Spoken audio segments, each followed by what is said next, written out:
It's John from Optics EQ, and it's November 9th. And what I'm going to do today, instead of a race of the day, I'm going to actually show you a couple of techniques. I'm going to do them in two separate videos. The first is going to have to do with plot, but I'm going to also show you, because people like to see examples, how they apply to tomorrow's races on the 9th. So that's what we're going to do. So I'm going to start with what I call plot performances, and I'm going to use Optics plot, and I'm going to start with Optics scan.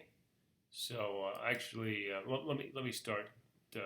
I'll just cross this out. I'm going to scan on November the 9th. Again, you don't need to pick a track. It's going to scan all the tracks. And then I do my normal filtering. I'm looking for things that aren't red. Oops. Things that aren't red.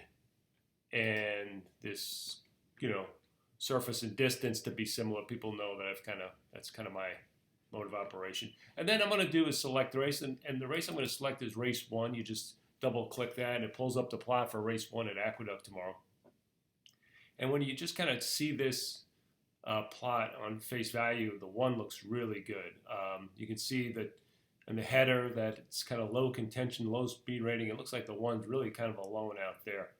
And the good part about it, it looks like this horse is the third choice in the morning line. Now, if this horse becomes the favorite or for whatever reason, you might want to reconsider things. But I just really, for purposes of technique, I want to show you what I call plot performances. So the first thing I want to do is bring up the grid for this race.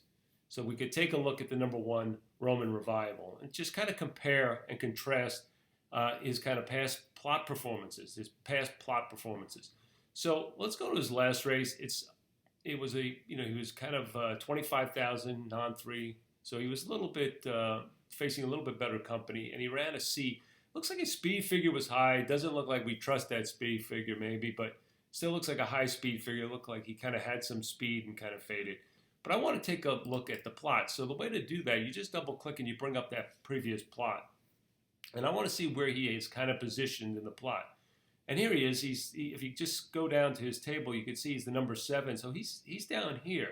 Now, we've talked about this before. When there's other pressers or early pace horses in the race, this is not the place to be, right? Because this just tells us this is a horse that probably won't keep up with the pace. And that looks like to be the scenario. He did finish out of the money. And you could see he kind of was 4th. He just wasn't keeping up with the other horses that were in front of him. And, he's not the type of horse going to pass horses. So, when you look at him versus today, you can see it's quite a dramatic difference between his plot today and in that race. Let's go back to a race where he did run well. This is a race that he won on September the 5th.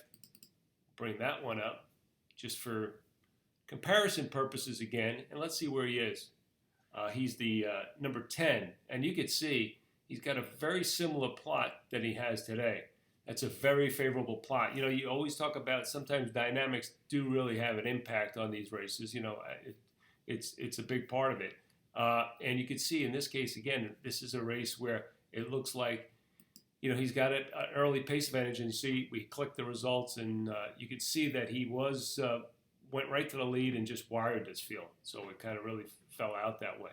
So we can see like Roman Revival, he's a different kind of horse, I guess, based on the different, pace dynamics that he's going to face. We go to a race where, he kind of ran okay. Let's go to this one just for kind of close this out and just compare and contrast. And you see he's in quadra. He's got a good plot here, just that there's a horse that's a little bit faster than him. And so, again, he ran okay, because, again, it looked like a favorable early pace plot. He just didn't win. He runs second because it looks like the 8 was just faster than he was, and he just kind of chased that horse around the track. So I just want to point out you can really use plot. It's a lot of fun to kind of use it in this way. It's really what I call plot performances, and you can get a sense of, compare and contrast past performances and see what the impact dynamics had on a horse's performance.